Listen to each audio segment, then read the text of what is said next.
Good afternoon, ladies and gentlemen. Welcome. May blessings be upon you. And it is my great pleasure to welcome you all today to our seminar, Invest in Indonesia Opportunities for EU Businesses, organized by the EU Desk at BKPM in collaboration with Eurocham Indonesia and Pamerindo. My name is Romi Sianturi, and I will be your master of ceremony today. And I would love to firstly thank you all so much for joining as we explore Indonesia's investment landscape, opportunities in renewable energy, and hear directly from a European investor who has successfully navigated the market. I think these topics are very relevant and very important for every one of us today, and therefore we hope that this forum can really spark your ideas, build connections, and lay groundwork for more collaboration. Ladies and gentlemen, without further ado, allow me to firstly welcome our keynote speaker as we begin today's event.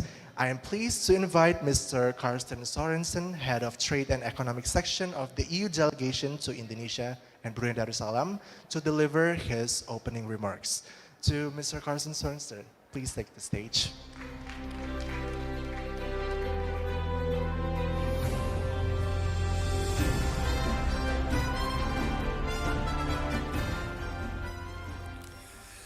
Good afternoon, and thank you very much. I do admit that in my modest functions, I'm not used to getting all this fanfare when I go up to the stage, so it's pretty impressive. I would like to thank you very much indeed for inviting the European Commission and the European delegation to Indonesia to say some opening words. Because what I would like to say is that this conference here deals with what can appear as a very, very technical, industrial topic, but it's much more than that. It comes at a very important point in time.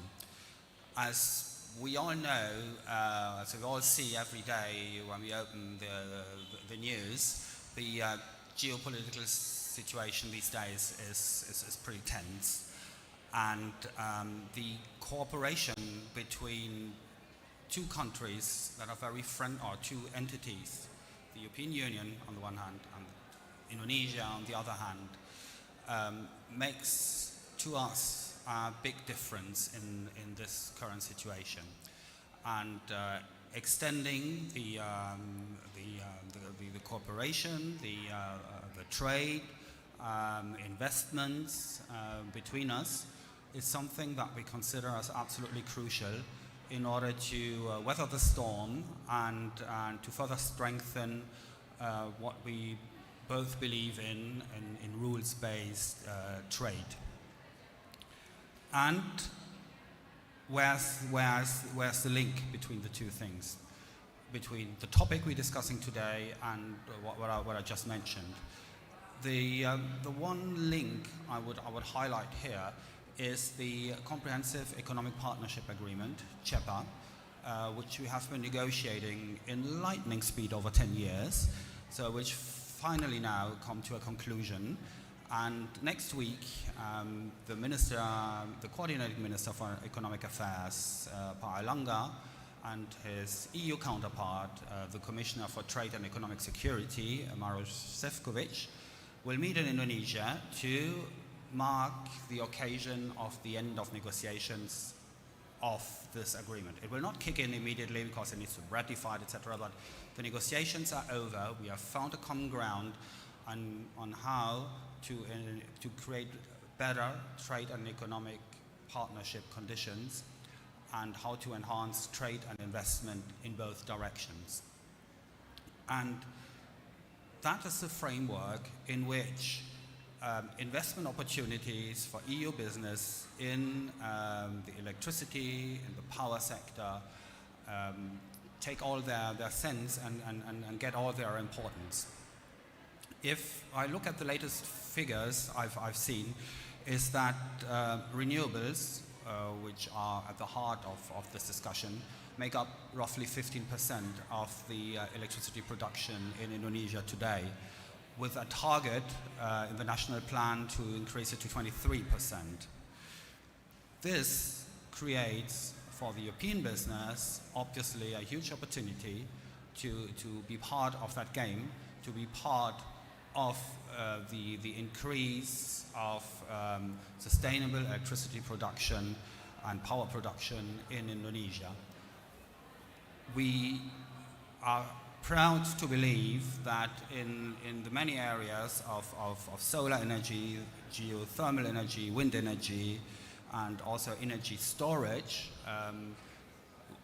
we are proud to believe that in the EU we have market leaders and strong business entities who will be ready to take up the challenge of being part of the journey in Indonesia towards a stronger electricity grid based on sustainable energy.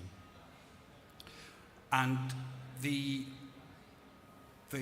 reason why we believe that the CEPA, this trade agreement, is the link between the opportunities and what will really happen on the ground is that it creates a framework which should make it much easier for companies to invest in Indonesia by creating what we in our jargon call the level playing field, which means fair competition, equal opportunities for any investor, whatever country they come from. It means also a very strong reduction in tariffs. Through this agreement, we will get down the tariffs to 0% in almost all commodities that we are trading, either immediately or over short periods of staging in. We also believe that enhanced cooperation, enhanced business cooperation, business opportunities through this agreement will lead to an alignment towards strong international standards, which will help to foster investment in Indonesia, and will also help with technology transfer from our companies to Indonesian partners where and if required. So through these few remarks, I just wanted to try and set the scene in which we are currently evolving, we are currently operating in the trade and economic sphere, which obviously has tremendous importance for the concrete opportunities and challenges that you will be discussing during the day. So I think I'll leave it to that, and I thank you very much for your attention, and I thank you very much for the opportunity to be here with you today. Thank you very much indeed. Thank you so much, Mr. Sorensen, for your speech. I would love to request for you to stay on stage, actually, Mr. Sorensen, as we will be handing you over a token of appreciation from Pamerindo. Therefore, I would love to invite our speakers, Ms. Anggita and Mr. Bernard, to come up on stage as well, alongside Mr. Sorensen, to first take a picture together alongside Mr. Carmelo Benito as well.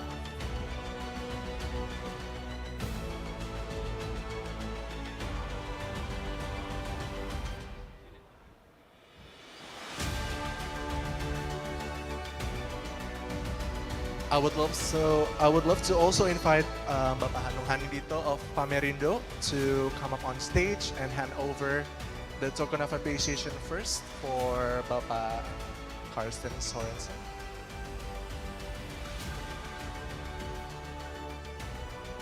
Okay, maybe a picture first. Okay, picture in 3, 2, 1, another one. I would love to then welcome Bapak Hanung to hand over a token of appreciation for Bapak Karsten Sorensen.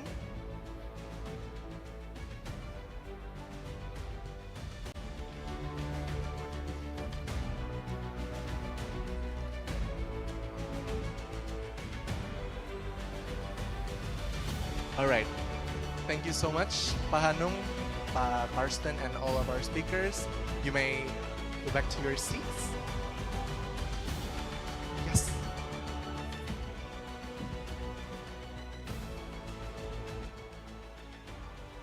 All right, ladies and gentlemen, that was such an inspiring and insightful speech from Bapak Carson Sorensen. Thank you so much.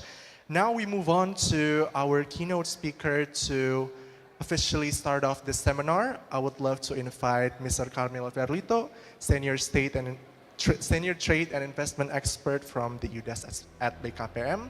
And he will be explaining the role of UDES at BKPM, laying a better understanding for us as the concrete policies to facilitate EU investments and where Indonesia stands in aligning with EU partner priorities.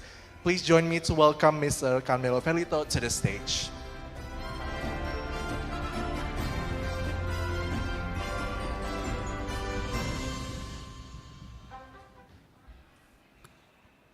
Selamat sore, Bapak-bapak dan Ibu-ibu.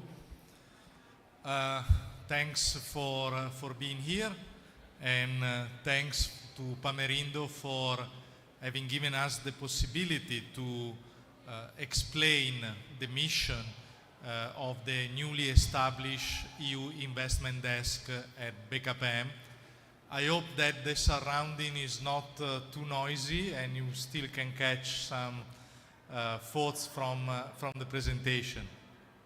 My presentation will be not technical on the field of energy. Indeed, after me there will be more qualified speakers to explain the scenario, the energy scenario and the situation of energy transition in Indonesia. I will focus instead on the role of the EU desk at BKPM. We have been established recently at BKPM last June, so we are into our third month of activity, and our initiative is an initiative established in cooperation between the European Union delegation to Indonesia and the Ministry of Investment of Indonesia, BKPM, in order to facilitate and expand the growth of FDI, foreign direct investment, from the European Union into Indonesia, aligned with the global strategy described by the Investment Attraction Plan for Indonesia and the Global Gateway. But let me start first with some figures about the foreign direct investment flowing from the European Union into Indonesia. So in 2023, the EU foreign direct investment stock in Indonesia amounted to around 25 billion euros, while Indonesia FDI stock in the EU was 1.1 billion. But let's move to the Sorry, I have some issues with the screen here. It go on and off, so I can't really see. Okay. So here you can see, let me start with another data which is not in the presentation. So since the pandemic, the flow of FDI into Indonesia as a percentage of the GDP has been constantly below 2%, 1.6, 1.7% per year. This marks an important significance.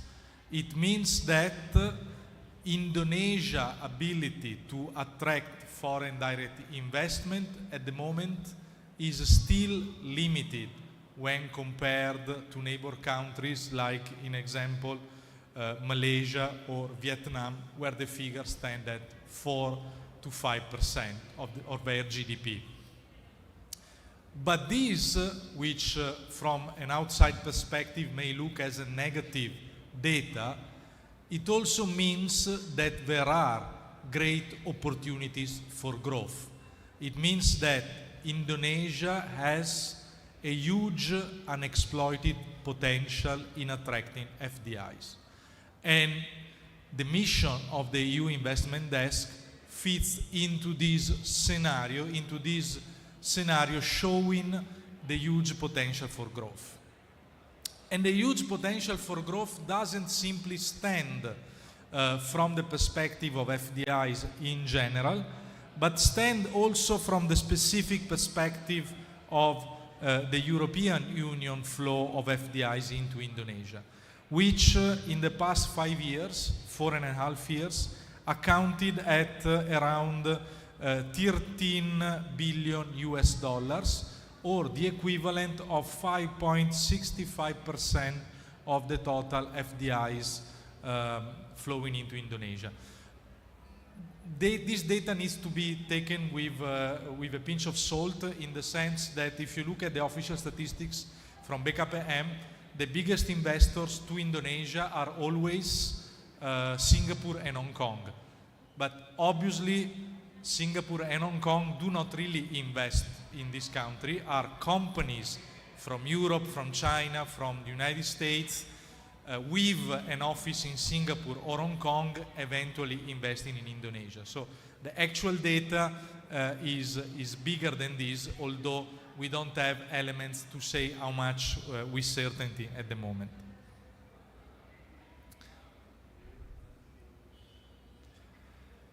What we can see from this graph is the steady inflow in Indonesia of FDI from the European Union. So the growth and the percentage in relative term has been quite constant over the years, apart if we exclude the enormous fluctuation during the COVID period, which is normal. Then after the COVID shock, the FDI flow has been stabilizing. But what I want to remark here for the topic of today is that FDIs in the sector of what BKPM call electricity, gas and water, so energy, are for the European participation to the flow of FDI of Indonesia higher in relative terms than what they are on a global number. So if in the past 5 years Indonesia realized 242 billion US dollars of investment, and 13 of that come from the EU, we see that the relative weight of electricity is higher. So was 17 billion of investment in the energy sector, of investment flowing to Indonesia, and almost 2 billion of that came from the European Union. So we have seen before that the total European Union investment was 5.65% in the past 5 years, but is more than 10% in the electricity sector. So the relative incidence in Europe in the energy sector is double than the relative incidence as global flow of FDIs.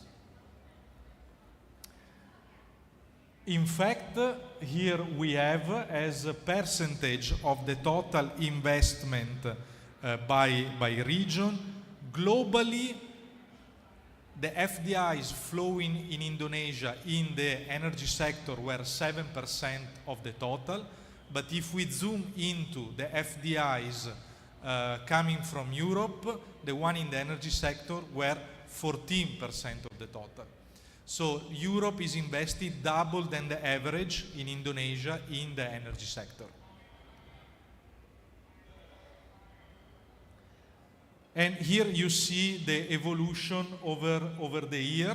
In general, the role that energy investments from Europe plays in Indonesia is double than the investments in the energy sector coming from other regions of the world.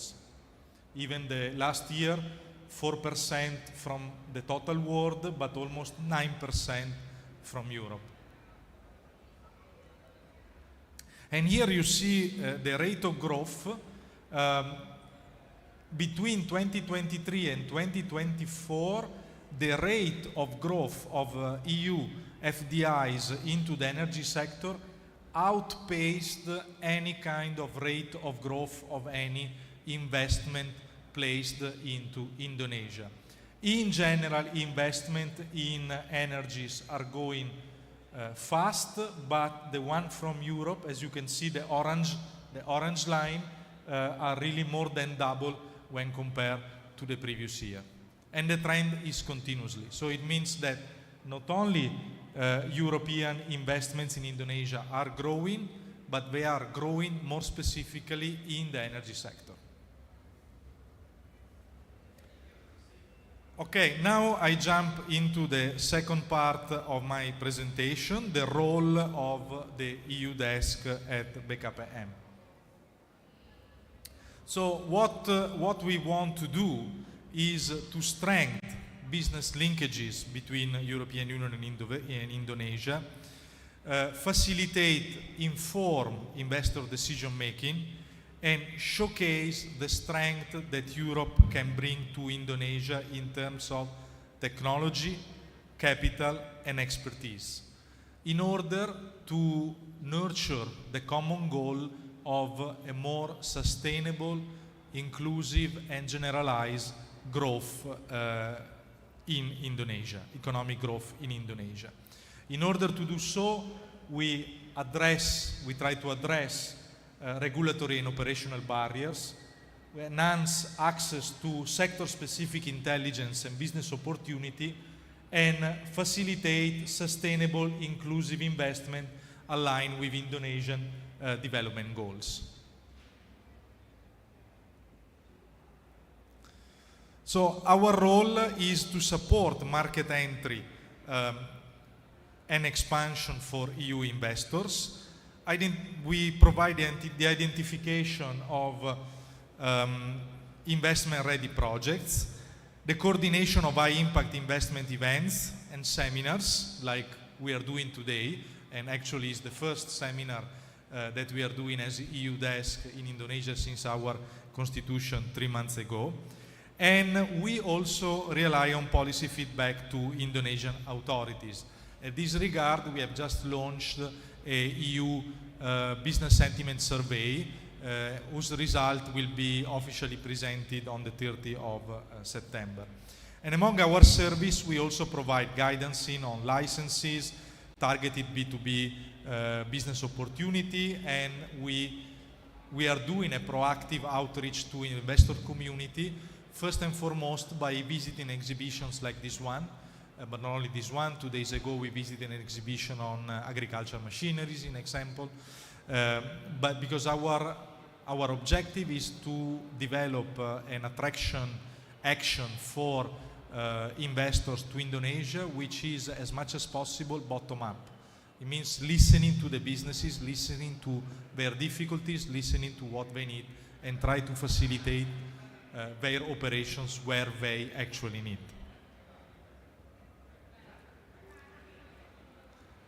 In this regard, our guideline is the attraction plan for EU investment in Indonesia, under the umbrella also of the Global Gateway. And for this, the sectors on which we are focusing our attentions and our primary action for attracting FDI to Indonesia are clean and renewable energy, sustainable infrastructure, agri-food and circular economy, healthcare and pharmaceutical, and education, skills, and digitalization. How we do that? The EU Investment Desk is one of the tools to facilitate this operation, together with the financing opportunities provided by the Global Gateway and the European Fund, but also, as has been announced just a few minutes ago, with the implementation of the long-awaited SEPA that is now becoming reality, and with the organization of policy dialogues.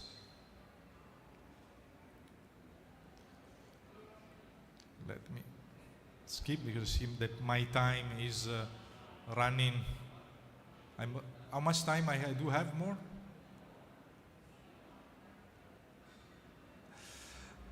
Let me spend a few words also on the role of BKPM. And I will start this with this slide. I guess that none of you can read that graph. And I put it like that purposely, because the fact that in order to present the energy policies and their implications to Indonesia you need to make such a flow chart which can't be presented on a single slide clearly testifies the complexity and the intricacy of the regulatory framework surrounding business regulation in general and energy regulation, energy policy in particular. So it's not just the fact that I'm terrible at making PowerPoints, but the slide is made like that for a purpose.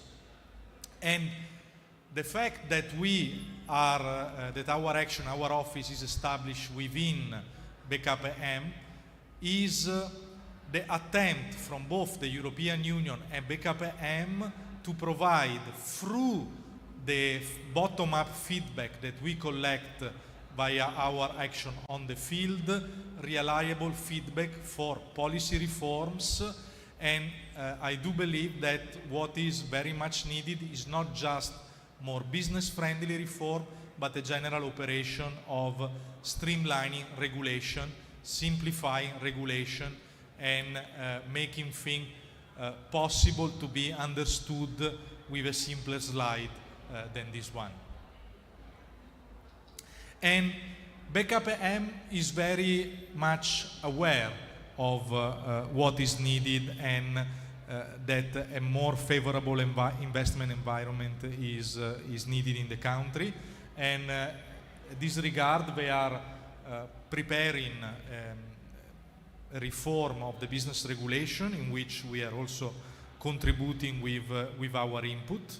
And they are providing a series of initiatives aiming at promoting the vision of Golden Indonesia 2045 with several strategies.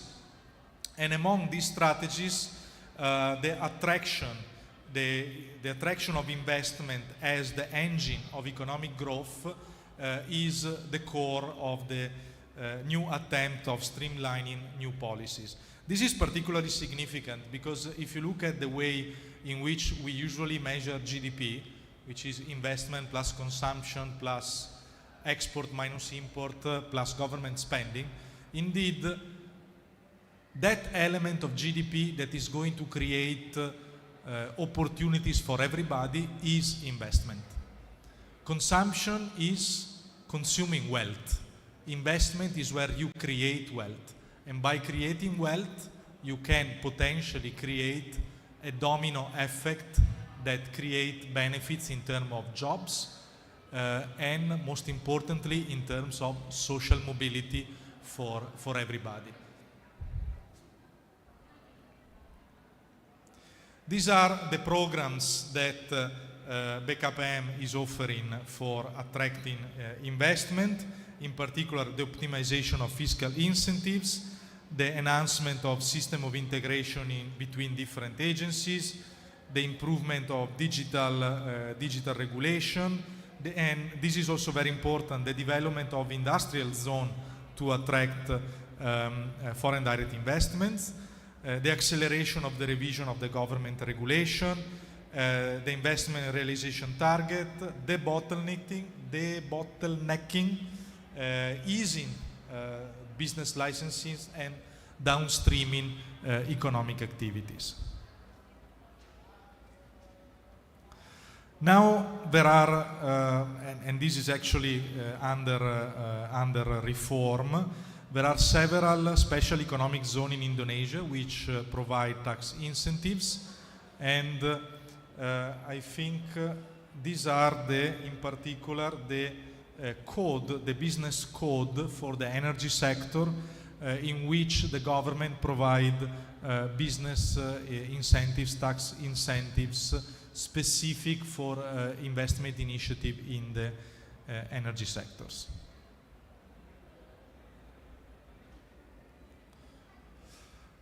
Here are our contacts, and I would like to conclude my presentation here by saying that, again,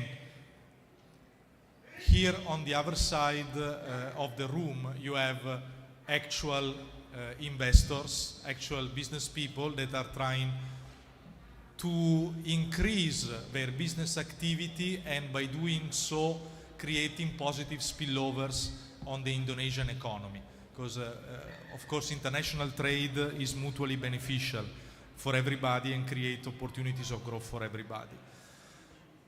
But when we meet them, we recognize that there is skepticism on the possibility for Indonesia to become, for their economic activity, a business hub unless they are a business giant. The establishment of the EU desk at BKPM represents the attempt from the European Union and BKPM to make a step toward these businesses, to say that yes, the general impression of Indonesia may not be positive, but there are unexploited opportunities, there are competitive edges that can be used and exploited, and indeed Indonesia can become an investment destination hub, thanks also to the common effort of the business community and the institutional community that the EU desk represents and represent here in this session today. Thank you very much and enjoy the rest of the session. Thank you so much, Bapak Carmelo Ferlito, for that comprehensive overview of trade and investment frameworks. Please feel free to return to your seat.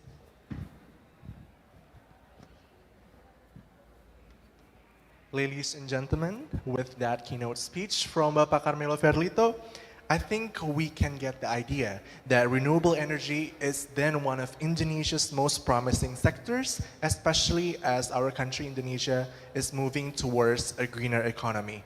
To give us a better understanding of this, help me welcome Ms. Anggita Pradipta, Deputy Chairperson of the Indonesian Solar Energy Association, who will enlighten us on the renewable energy landscape in Indonesia, the challenges, the potential, and especially what you businesses should know, especially in solar deployment. Ms. Anggita Pradipta, please take center stage.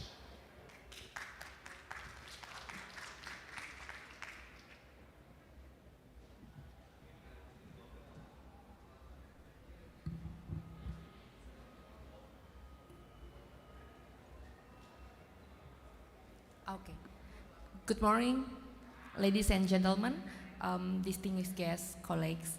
I'm Anggita Pradipta from Indonesia Solar Energy Association, or ISE, focusedly in solar energy. But maybe I will present a bit more about how our government send a good message for the renewable energy deployment in Indonesia for the next 10 years. Since we have launched the National Planning Electricity this year. On behalf of ISE, I'm the Deputy Chairman of Interinstitutional Entrepreneurship and also Funding. Yeah, sorry.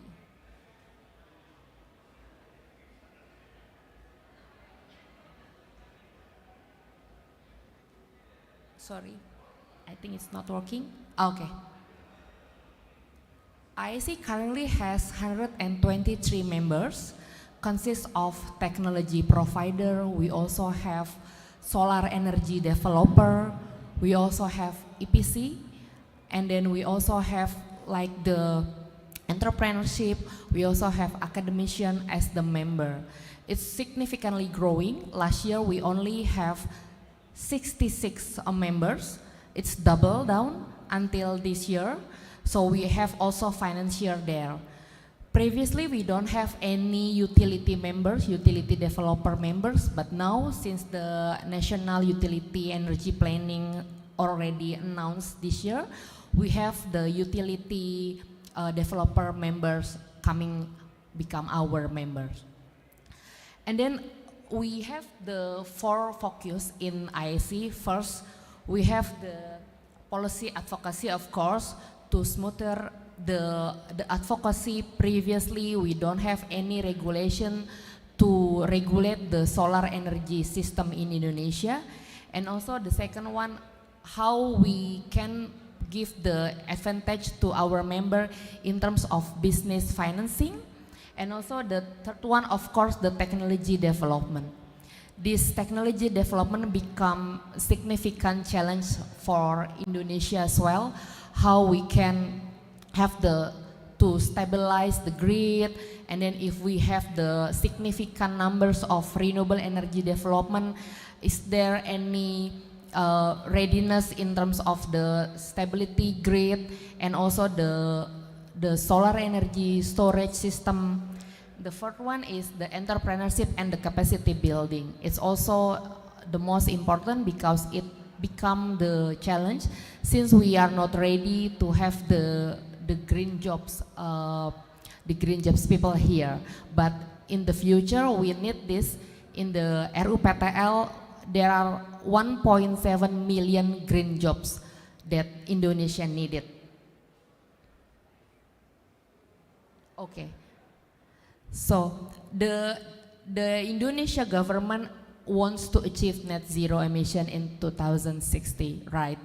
It's only not more than 30 years from now, and then that's significant, a biggest homework from government, for the private institution, for the financiers, how we can move this transition, this energy transition into that numbers. And then IC mission is how we ensure this transition is inclusive, of course, and collaborative. We want to make this industry ecosystem works, and also, of course, sustainable. We want to ensure the community and even the remote village that they don't have any electricity can have the role and benefit in this energy shifting. The strategic programs entry points maybe for EU. Let me highlight these five key points in Indonesia Solar Energy Association nowadays. First, we see the green data center. We have many companies focusing in green data center coming to Indonesia. They ask for renewable energy implementation, and then they want the sustainable energy, but Indonesia and the government cannot provide how they can give the label of the green data center can be implemented. So we want to emphasize this statement that Indonesia's digital economy is booming, yes, and ISC want to promote the solar and battery energy storage system to power data center. European expertise in like AI-driven energy management is highly relevant here, I think. And also I know the cooperation between Indonesia and Singapore, they are also part role of the EU, how we transmit the energy from Indonesia to Singapore to build the data center in Indonesia, but the green electricity is coming from Indonesia, maybe specifically in Batam. The second one is base integration. We think that storage is essential, not only for the storage itself, but we know that PLN need this storage because of the grid stability. We need this stability if we want to move to increase the number of solar energy storage system in the future years. Because first, of course, rural electrification, rooftops and utility, but PLN need the stability for the grid, and they need to use BESS. The third one is strengthening the supply chain. We want actually to reduce the imports and strengthen local solar manufacturing. As we know, the government also already make the partnership with the other countries to make the solar energy factory here, and in the upcoming years also there are solar energy storage company and manufacturer here in Indonesia. We open the space actually for European companies to co-invest in Indonesia factories and maybe share the global standard. I know in the implementation, solar energy technology providers now in Indonesia dominantly not coming from European, but that still more opportunities. We have 17.1 gigawatt peak in the RUPTL from 2025 to 2034. So it's still a gap year of how EU can enter the market in terms of the technology and also the implementation. And then the Koperasi Merah Putih program that Pak Prabowo just announced, it's the biggest opportunity in terms of the solar energy system. He want to implement the solar energy storage and also the BESS in the rural area, approximately 100 gigawatt peak. That's the number from the government. I don't know how to implement the 100 gigawatt peak in the 5 years. Actually, if I count my study, actually maybe it's 100 megawatt peak. Actually, 100 megawatt peak in 83 village. It's quite good and quite significantly not debatable. 100 gigawatt peak is debatable. How you can count that numbers?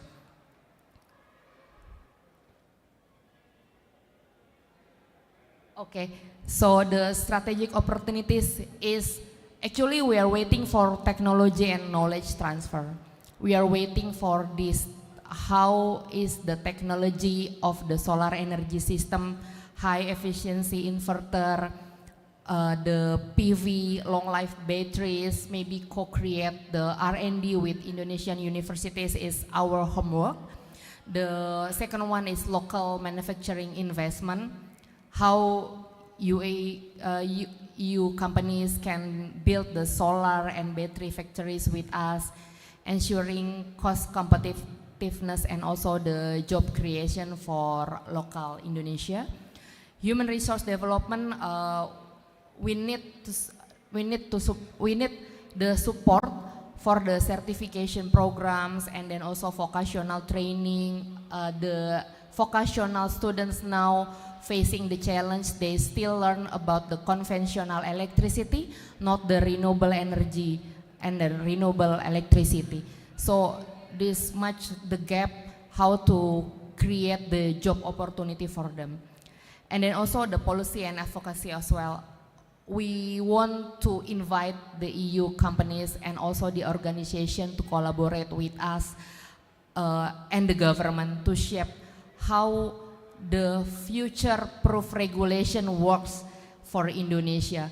Because Pak Carmelo just mentioned that the complexity of the regulation is in Indonesia with the ambitious target, it's quite complex to implement and how to move this forward. The financing partnership, we know that our member has also received the fund from Norfund, from Swedfund. We have the data in IC that most of 30% investment from for Indonesia solar energy industry is coming from Europe actually.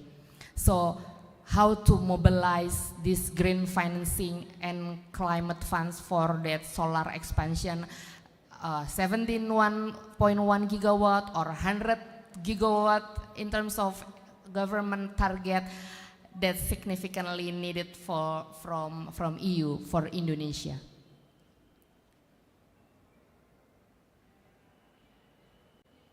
Okay, this is the challenge, of course. I already mentioned the opportunities there, but the challenge also there, high capital requirement. We opening the EU banks and green funds. I know there are also significant numbers of discussion with the members of Indonesia Solar Energy Association and also the DFI. And this green fund mobilization is coming like 2 years from now, will be significant higher from EU. We also need the remote area logistic in 3 T regions, like the modular and mobile solar energy system, maybe from Europe can bridge the gap, how we can implement in Indonesia. Limited domestic manufacturing. Yes, we know we have the cooperation between Indonesia and other countries, but knowing that government numbers, I think the EU factories and joint ventures can fill the void. The shortage of skilled technicians, partnership for training academician and also the electrician is needed for Indonesia.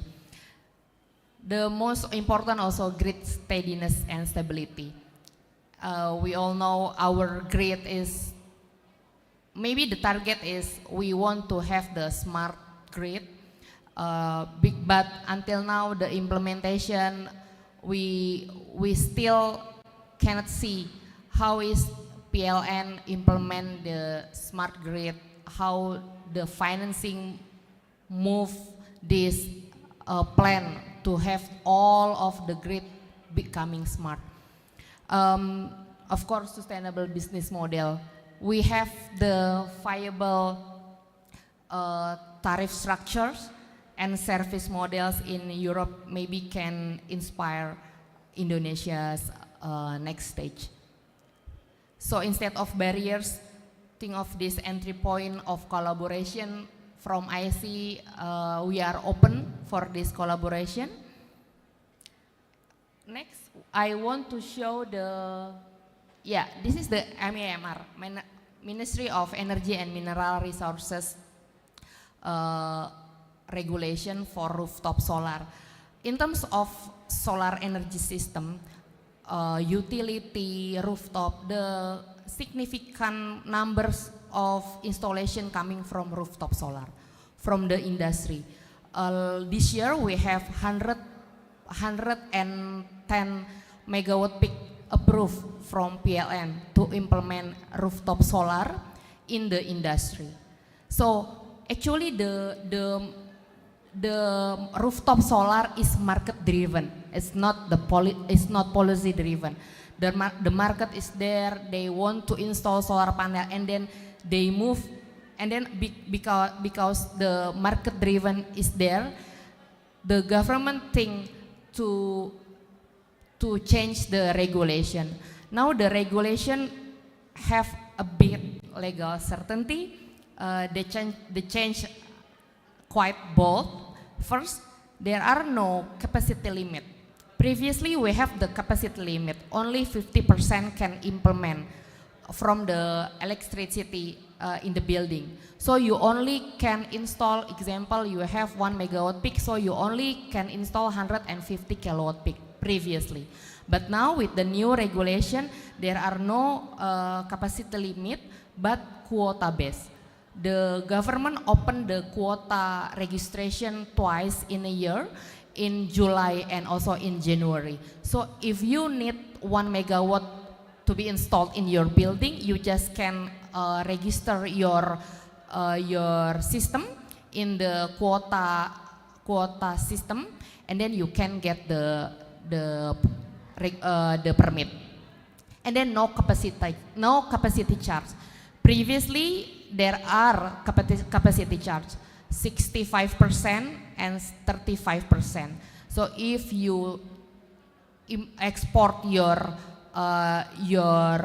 electricity, and then the government will pay you. But now there are no capacity charge.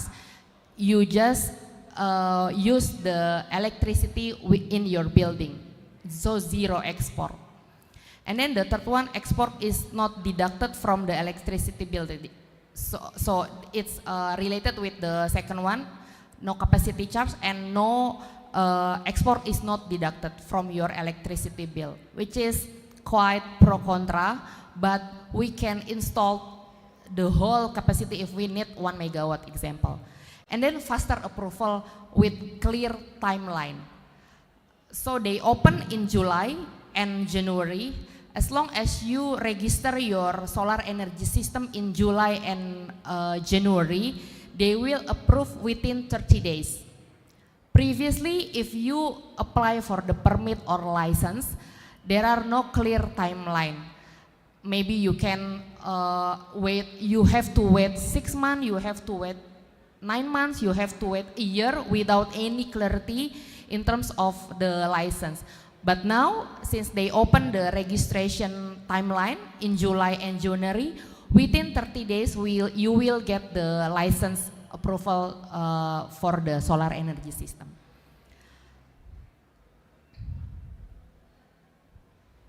Yeah, this is the, I take this from the Ministry Energy and Mineral Resources.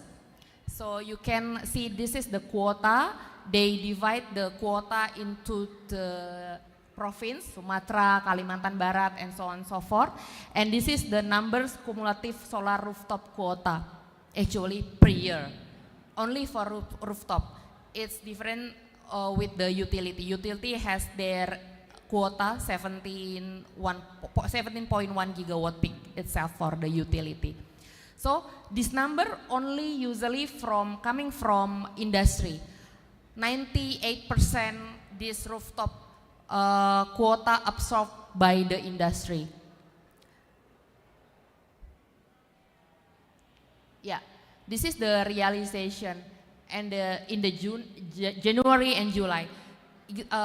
Example, in January the government opened for 400 megawatt peak, and then the application 500 megawatt peak.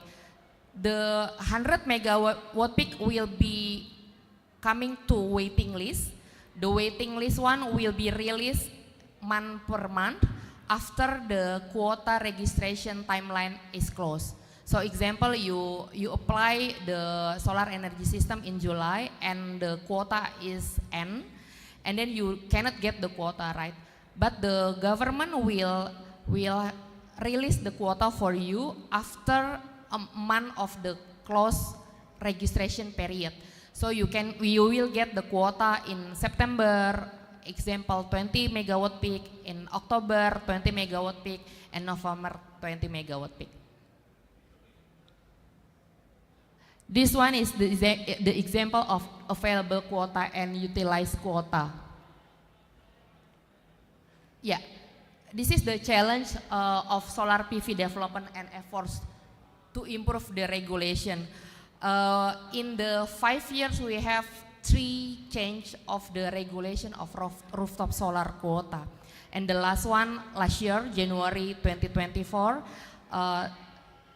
we have the clarity of this, but still we have the challenge, of course. Example like compliance, how transparent the solar quota for every applicant can be seen. Because now, if yes, they have the quota, example 500 for applicant, and then we already apply, and then we don't know by system how many megawatt peak already applied by the registrant. So we need that transparency from government and PLN, of course. From IC, we discuss with PLN and SDM to have the transparency on this. The second one is the high interest of industrial sector. So there is some gap between the government and the industry demand.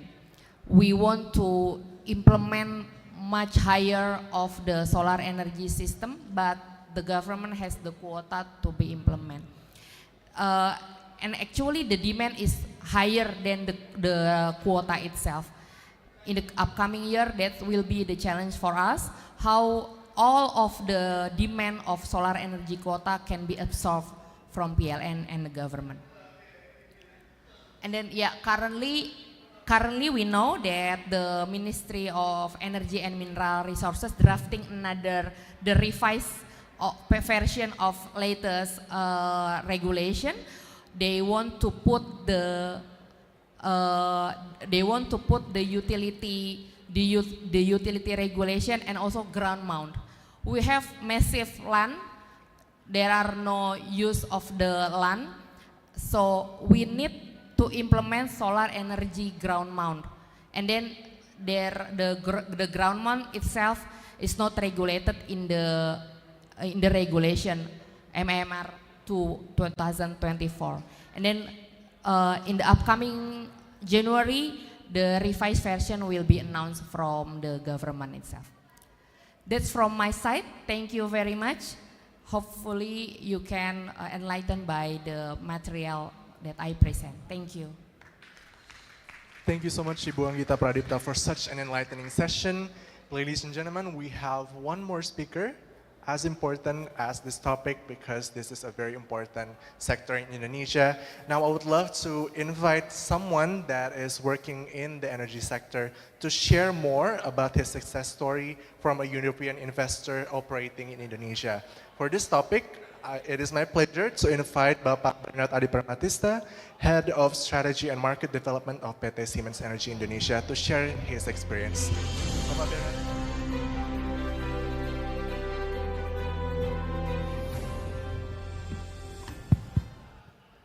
Can I use this microphone? Yeah? Okay. So sorry I don't use the podium because I like to walk around if I present something. So yeah, let me introduce myself. My name is Bernard, as written here. So maybe it's a bit different on the hair side. So it was like maybe more hair at that time. Now it's different because different pressure. Yeah, so I just got the invitation actually last week, and it's interesting to have this topic. Yeah, and Indonesia as a country is also quite familiar with Siemens Energy. We've been here for almost more than 50 years, but actually the brand of Siemens is already in Surabaya back in 1855. So it was the first telegraph in Indonesia, so it was 10 telegraph in Indonesia. And it's quite interesting that till then the brand is already there. But for Siemens Energy, we actually recently spun off from Siemens Indonesia. So the energy business sector is now focusing in Siemens Energy. And I just would like to highlight that we've started in Indonesia, and we will stay in Indonesia because Indonesia is such interesting countries. And with huge domestic opportunities, actually if we say there is a big trade war outside, there is big uncertainty outside, the government is always focusing on the purchasing power of the people, right? So always like the direct social help for the poor, and they want to keep maintaining the purchasing power of the people. But then if you talk about energy, the president is actually targeting the 8% growth for the country. And that is very interesting, and theoretically that is doable. And energy sector is actually only the enabler for growth of the country. So if we see here, I hope that I don't block anything. So if we see here, this is the graph which is showing how the growth of the energy demand in Indonesia in the last 5 years. So it used to be dominated by the households. The energy sector is now starting to change, that Indonesia is becoming an industrialization country. And we see that from the last 26 months or even more, that the manufacturing index in Indonesia is actually growing, right? So it's always reached the number 50. It shows that everyone is expansion. But also on the other hand, some industry is also not relevant anymore in Indonesia. And we see that from the supply condition, Indonesia still rely on much on coal. And this is because we are blessed with the coal, and of course we want to have more affordable energy that can support our growth. So by Bu Anggita was mentioning about the government plan in the next 10 years. So what we see is that the current master plan can be considered as the greenest master plan ever written by PLN. So if you see, this is literally written here, you see there is more green color than the other color in this slide.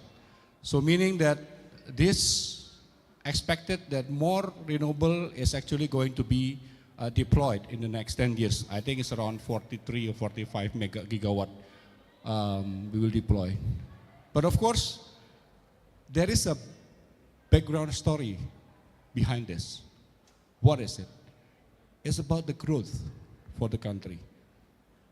PLN have assumption of growth in every area in Indonesia, and by this assumption that they are planning the power generation required by every area.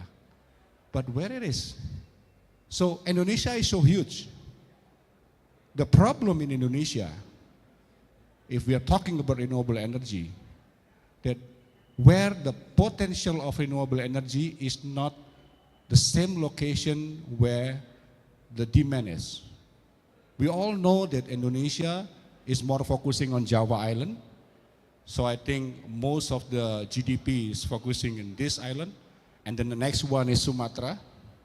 And now the highest growth of GDP is turning into Sulawesi because of downstreaming industry there. So this reflects how the energies actually demand going to grow there. But the challenge is the energy sometimes is not where it is needed. So that's why PLN has been also planning about the interconnection between islands. So it's also utilizing the technology called HVDC. And Siemens Energy has been talking about this with PLN since 2016. And there is studies, discussion, focus group discussion, more focus group discussion. But then sometimes it's just not going anywhere. But fortunately, on this master plan now, they are already putting the target for HVDC where they want to channel the renewable sources to where it should be going.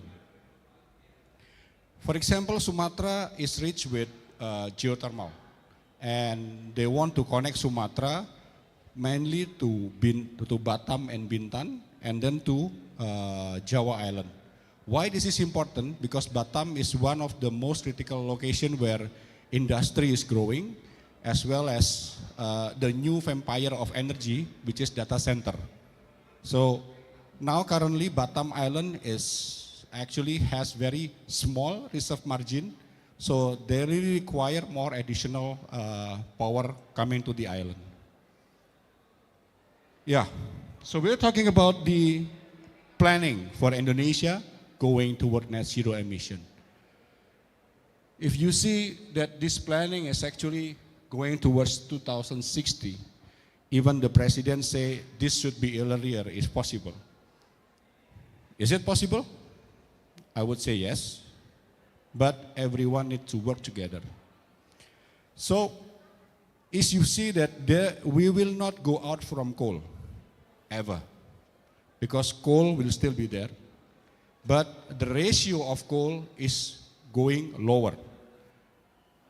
In the national plan from Indonesia, that until 2060, coal-fired power plant is still there, but they want to involve technology, which is co-firing in with ammonia, and then they want to have a carbon capture solution. So all of this going to be deployed by 2060. But of course, if you see the color, mostly this is not gray, which is not coal. And of course, that this will require some exact planning on that matters, and also including all the incentives and the policy from the government. So where Siemens Energy can really support on that? So as I mentioned, we have been here more than 50 years. So we are one of the 90 countries that is Siemens Energy exists. And currently, we are a team of almost 300 people in Indonesia. And we have supported of some service center as well. Yeah, for example, we are contributing to 100% of wind power market in Indonesia. So there are only 2 locations in Indonesia with wind power, which is Sidrap and Tolo. So both locations are utilizing Siemens Energy wind turbine. And for the whole power generation in Indonesia, I would say we easily contribute around 15 to 18% of power generation is actually generated by the technology from Siemens Energy, and from the transmission sector, easily 40% is our market. And that's how we really contribute from our portfolio. And I think Bu Anggita mentioned already that some of the challenges are also including technology, ya Bu. That's, for example, the smart grid system and etc. So as a partner, we can be the right partner for that. And of course, we see the up and downs of the energy sector dynamics in Indonesia, but of course, we still keep being the best partner we can be in the country for having the optimal solution. This is just an overview of our dream. Sorry, can you play the video? Sorry, can you play the video?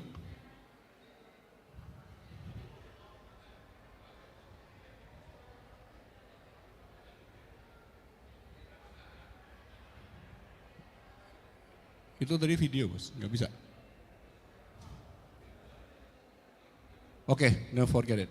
So it should be an animation from the video. So if you see, there is a renewable source on the top one where it can deliver the renewable energy to the market, which is the city or industry.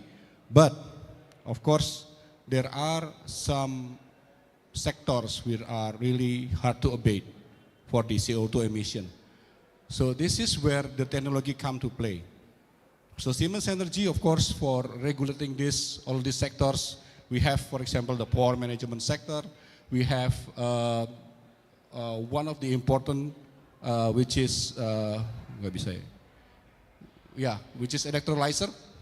So we have electrolyzer, which is turning water into hydrogen, and hydrogen is now being more and more important, which is really helping us to be putting on the decarbonization. So it can be utilized in mobility sector, in industry, in electrification, and also to other industry. So now the trend is quite changing.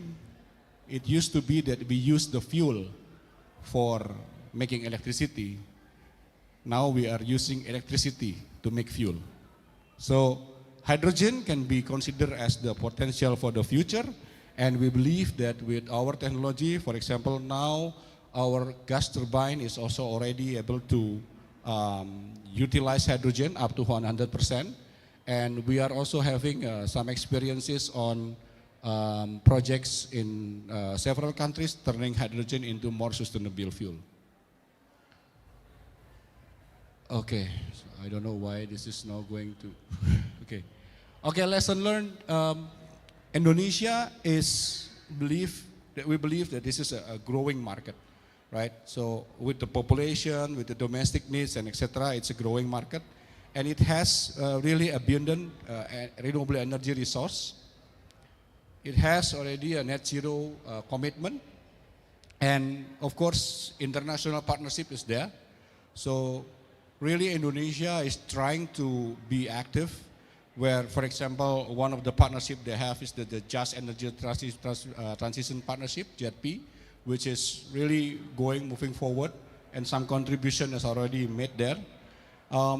We have already a technological advancements by collaboration with a technology company like Siemens Energy, for example. We are there already. But of course, according to our experience, we have some hurdles there. For example, in the regulation, usually if a regulation is issued in the ministry, it will take 1 or 2 years only to socialize, to make everyone understand how the meaning of the regulation itself. But sometimes when they get done with socialization, there's already another regulation. So for us, sometimes the uncertainty is there. But it depends who you know in the country. So it's not about only the know-how, but also the know-who in the country. Financing gaps. Not all the financing institution can provide the green financing in Indonesia. But of course, thanks to some partnership, like for example, like JETP, it can also provide that kind of access to the financing in Indonesia. Grid constraint, of course, with the high expected incoming intermittency from the renewables, it will be also a very big challenge for Indonesia really to regulate the stability of the grid. But with the right technology, this problem can be solved. But the last one is still about the coal dependence. So we see that, of course, the country wants to move forward. They want to really have an affordable energy for that. And we see that although from the utility sector, they already commit that they will not add more capacity from the coal-fired power plant. We still see one of the presidential regulations still allowing coal-fired power plant to be connected to industry. So I think this is one of the sector that we can still discuss and can be really re-optimized on that matters. I think that's all from my side. So thank you very much for the time. Thank you so much, Bapak Bernard, for the very inspiring presentation. I would love to request you to stay on stage and perhaps take one of the seats on center stage as we will advance with the Q&A session. For this session, I would love to also invite Bapak Carmelo and Ibu Anggita to also take a seat on stage.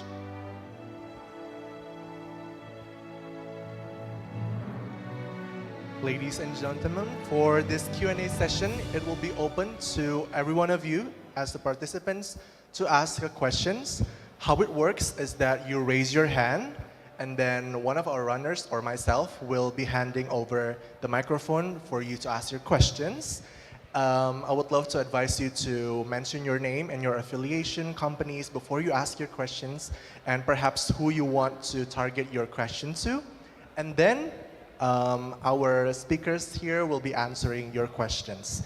For the first session of the Q&A, we will open the floor for 2 questions first. So if any of you want to ask a question, please raise your hand now. Any of you want to ask to our 3 speakers, it's very welcome. Okay. We have yet to see people raising their hands. Anybody? Oh, okay. Please, Bapak, if you want to ask your question. Yeah, thank you. Very insightful and informative session. Maybe I'd like to ask a question for each of the speaker. As you know, we're having the Indonesia-EU SEPA negotiations concluding next week. Can you tell us, in your view, what impact that will have in increasing European investment in the power sector in Indonesia? Thank you. My name is Edison Bako. I'm with the Eurocham Indonesia. Thank you. Thank you, Bapak Edison Bako. Anyone else from our participants would love to ask a question? We're still open for one more, at least for this first session.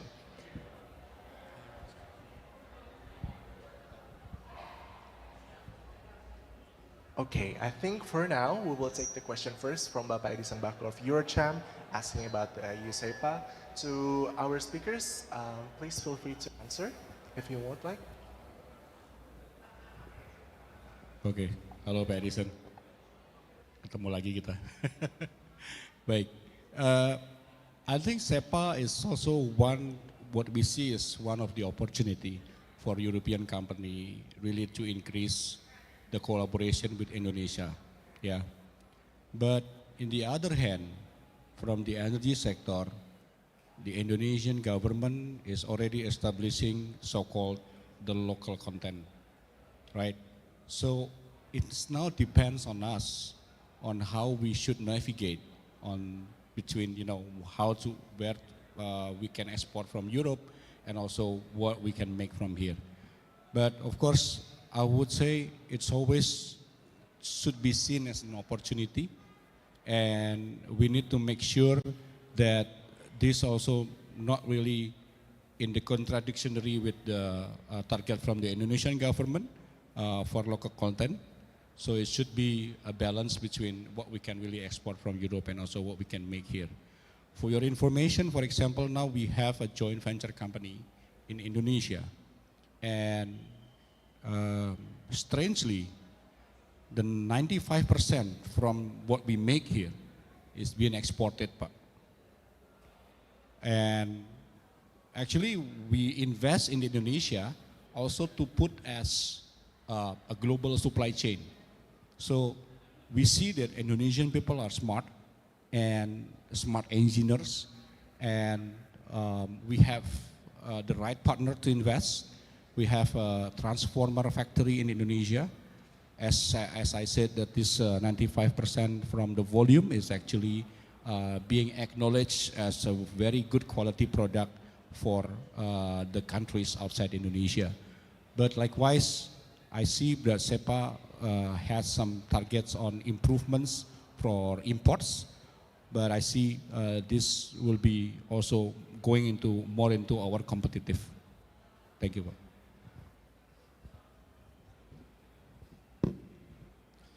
Yeah, by Edison, I think that probably you should be the one also giving the answer, not only the question, given your background and experience. Obviously, every kind of initiative that aims at facilitating business is going to be helpful in growing that investment footprint that we have seen before being still very limited. But we also must not hide ourselves the challenges ahead. As you know, Indonesia has scored last in the latest trade barrier index, International Trade Barrier Index. So this is mostly because of non-tariff barriers. And the complexity of the regulation, the fact that business regulation is not yet very well streamlined according to different government agencies. So I think that the SEPA should be seen as an opportunity for further step at local level to streamline, rationalize, simplify regulation. Because the risk ahead we have is to have a very nice new framework we just add on to the existing one rather than be an occasion to create a domino effect for simplification and streamline. So the way in which that will be implemented first and received at local level for streamlining regulation will really make the difference on the impact that the regulation can have in terms of investment footprint.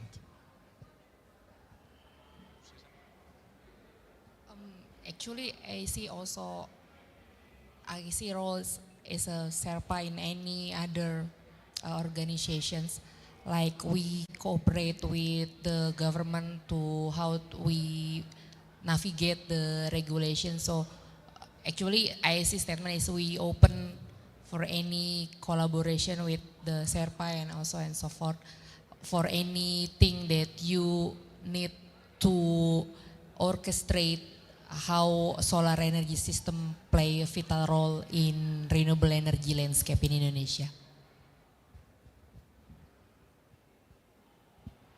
All right, thank you so much to our speakers for the response. The question and answer session is still open for questions from any of you. All right. Thank you.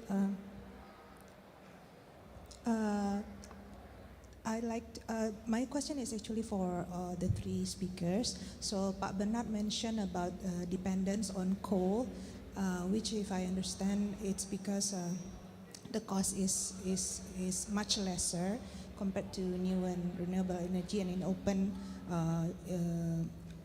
it provides jobs for many people. And at the same time, there are also the awareness of industry about new and renewable energy is also growing, but unfortunately we are also facing the fact that the cost for this new and renewable energy is also still quite high compared to coal, for example, grey energy and etc. So could you elaborate more on what have been done to, for example, encourage government to give more incentive to this, or if any other things that have been done to reduce the cost or anything like that? Thank you. Thank you so much, Ibu, for the question. Anybody else would love a question? Okay.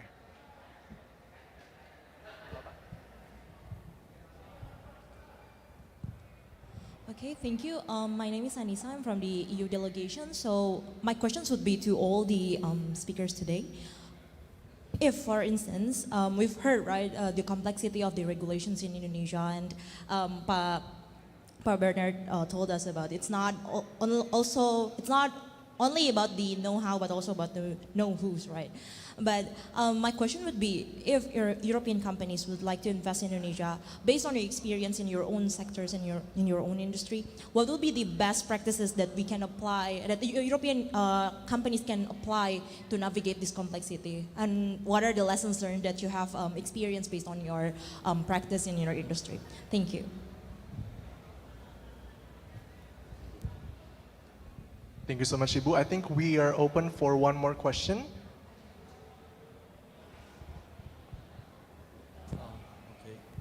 Thank you. My name is Primadi from BI International. We're also part of Eurochem, just for now, and also from other chambers, European chambers in Indonesia. So I would like to know, because as we know, to invest in Indonesia, there are many challenges, and also in terms of policy, regulation, and everything. In your opinion, or for example, for Pak Bernard, what is the, or for Pak Carmelito, what is the, I would say, to overcome the challenge, what is the EU program for that? And then will there be any advice from the EU DEX to the potential investors from Europe when they want to invest in Indonesia? And lastly, I think next question is like, because as we know, during the Indonesia just recently signed several free trade agreement, not just with EU but also with Canada and also some other countries. And as it should be two-way, not just like the European into Indonesia, but also how to advise Indonesian government to attract investment from Europe. Will there be any program from the EU to attract investment in Europe? Just like, you know, if you aware, the Australian has had their Catalyst program, and also the Canada has their own program, Trade Investment Facilitation. So just would like to know more about that. Thank you very much. All right, thank you so much for our participants for actively asking the questions. Perhaps for our speakers, I will recap the questions one by one. We'll be getting from the first question regarding the cost, as it is one of the challenges in implementing these new renewable energies, especially compared to the usage of coal. Is there anything, or is there any way to alleviate or to reduce the cost? Please, our speakers, you may share your expertise perhaps, or your experience in tackling the challenge of cost in applying the renewable energy. I will answer the first question because maybe the second and the last questions to Pak Bernard and Carmelo. What have been done in terms of if we compare the cost of renewable energy and coal, of course the renewable energy need much higher rather than coal. 3 years ago, the government gave the incentive to residential solar energy. So if you want to install solar energy, there will be another incentive from the government from 1 kilowatt peak to 5 kilowatt peak to 10 kilowatt peak.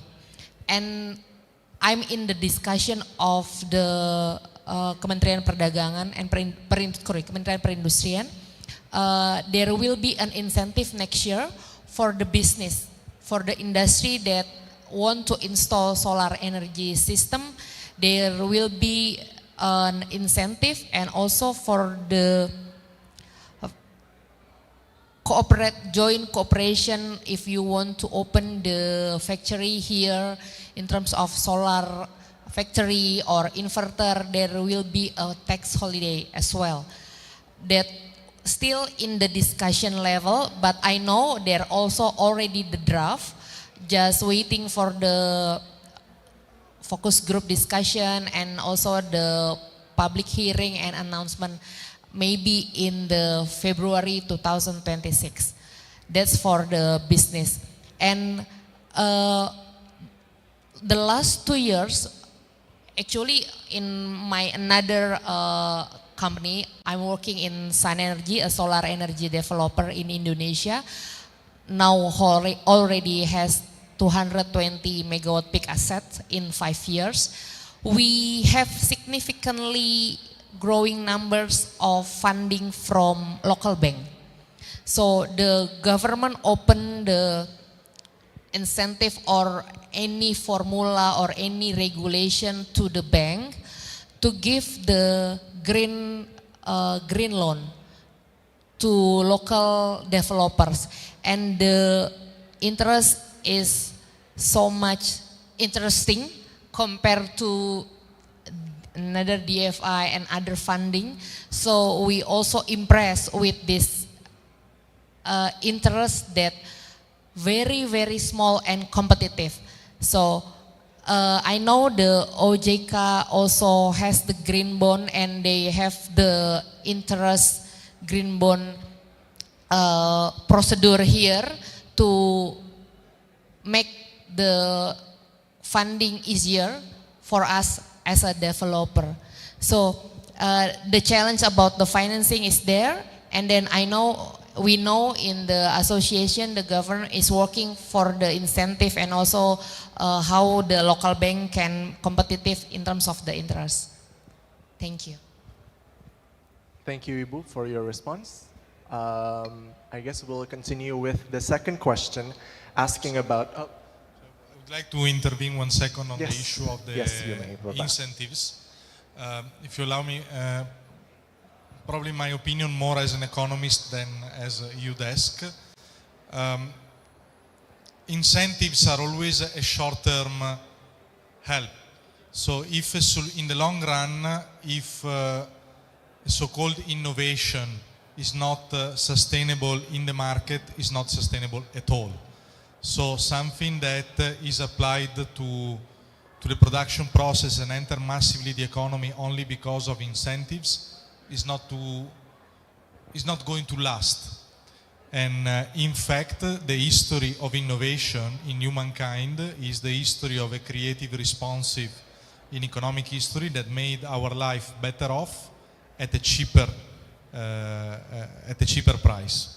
So if we should speak about incentives, probably I would suggest for the incentives to be directed more to R&D rather than to preemptively chosen solutions, because it's only research that can bring that process of creative destruction that will bring the next sustainable solution, which in the long run will be sustainable if it is sustainable from the energy perspective, but also sustainable from the economic perspective.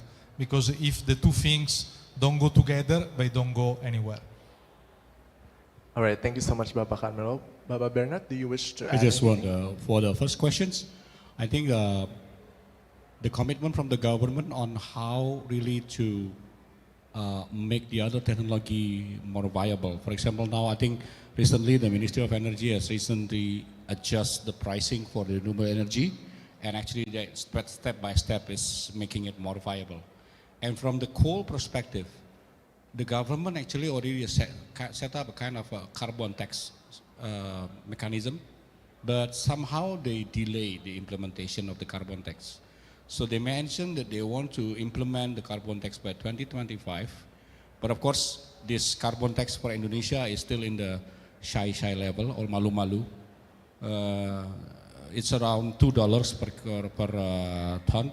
But I mean, I would say should be seen as a signal that the government is also trying to commit. But of course, they cannot really put it in a hard way for the industry that they will be shocked and there will be also some big inflation for the energy sector. So I would say it depends on how the government is regulating it, and I see some light in the end of the tunnel. All right, thank you so much, Bapak. To our speakers, I think we'll advance to the next question, which is inspired by Bapak Bernard's presentation about if you want to invest in Indonesia, what should be the best practices? I guess our participants would love to dig deeper into the best practices of investment, especially in energy. Yeah. So for us, Siemens Energy, as always, select the best partner. Yeah. Indonesia, as Pak Carlito already mentioned, that this is a jungle, right? But the longer that you are staying in the country, you are starting to be able to map the jungle. But sometimes the map of the jungle changes every 5 years, right? And there are more new streets that you don't know, small gang kecil yang kita nggak tahu. But always, if you collaborate, you have the good partner that can also help to see the perspective and also to help you to map out the right way to navigate within Indonesia. That's very important. And I don't say that we are the best practitioner on selecting partners. We have some failure as well, but we learn from mistakes. Currently, we are also see that our current partner will be the most suitable one to really support and collaborate in Indonesian energy sector. Thank you so much, Bapak. Ibu Anggita, Bapak Carmelo, do you wish to add anything? I don't think I have experienced how the best practice to invest in Indonesia as the UA companies. Maybe Pak Carmelo can give some insight. Okay, I think that is enough for the second question. Yeah. Okay, then we'll continue to, unfortunately, the last question for this Q&A session. That is the challenges in implementing these energies, be it in policy, in regulations, and in also other challenges.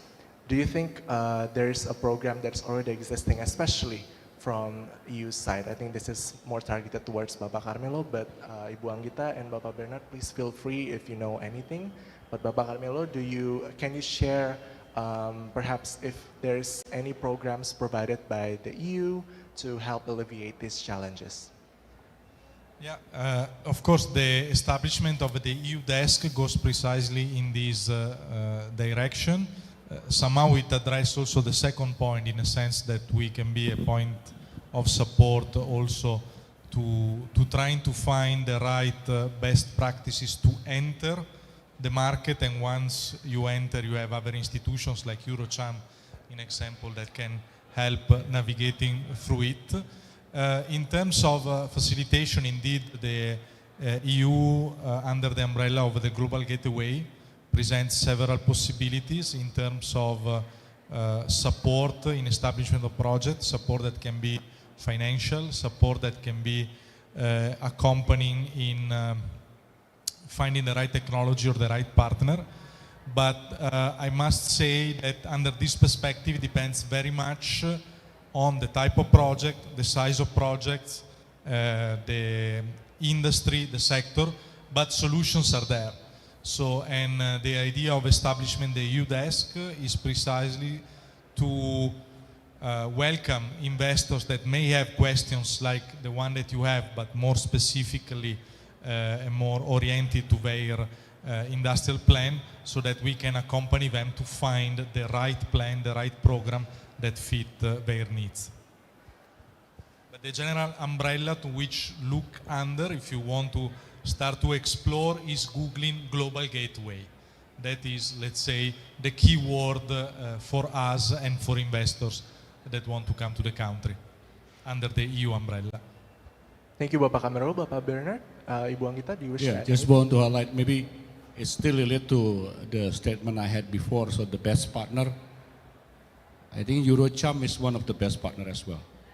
So I had an experience that together with Eurocham, actually Eurocham is trying to bridge the discussion with the government especially, so all the pain points can be really conveyed directly. And even we have a energy sector discussion, which also give inputs to the government. And also don't forget, join the energy dinner by 8th of October, I think, Pak Edison. So register to Bu Adita next to Pak Edison. I just help you promote the dinner.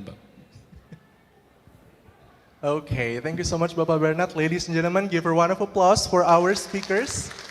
Thank you so much, Bapak Bernard, Bu Anggita, Bapak Carmelo, for sharing your expertise and answering the question from our very active participants. Now, I think we can advance to the next session. We would love to give each and every one of you a token of appreciation. But first, we would like to invite Bapak Edison Bako from Eurocham and Bapak Carmelo to give tokens of appreciation for our two speakers, Bapak Bernard and Ibu Anggita.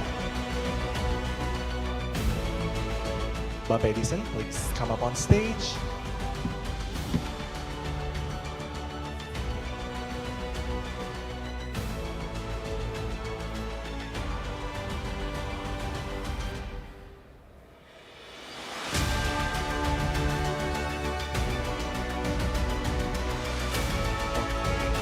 Look into the camera, picture 3, 2, 1. Amazing. Next one is token of appreciation for our second speaker, Bapak Bernard of Siemens Energy.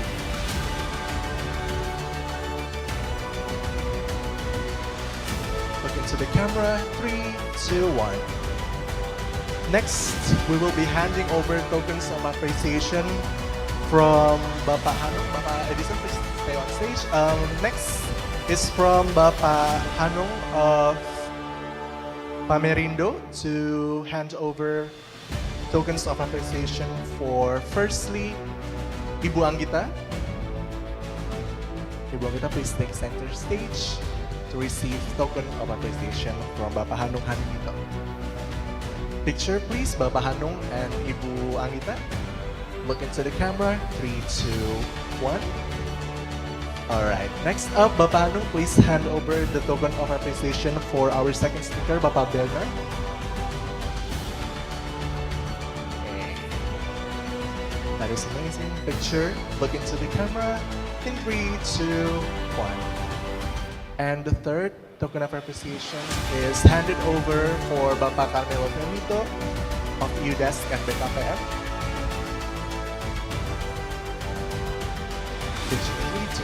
All right, I would love to invite our speakers, Bapak Edison and Bapak Hanung, to take pictures together. Center stage at the front, please.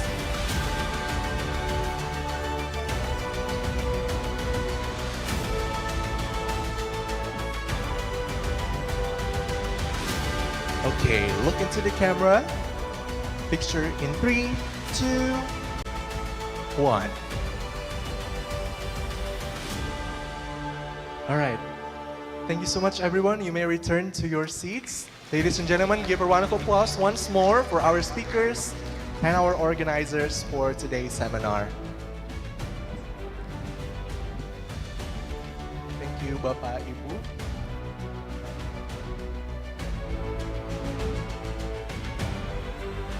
All right, ladies and gentlemen, with that Q&A session coming to an end, we have unfortunately come to a close to our seminar today. Before we end, I would love to once again express and extend our sincere gratitude to our speakers for sharing their expertise and experience, to all of you for participating, actively engaging in our discussion today, and of course to everyone who helped organize the events, Bapak Edison Bako and the team of Eurocham. I would love to also thank you, Ibu Yuanita Surakusuma and the Pamerindo team for helping us make this seminar to the best potential it could serve.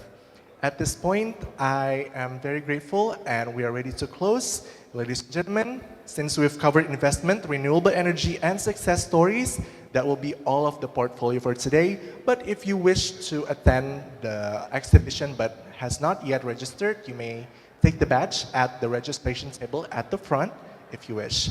But other than that, thank you so much for joining us, and may your future business in Indonesia stay in the positive.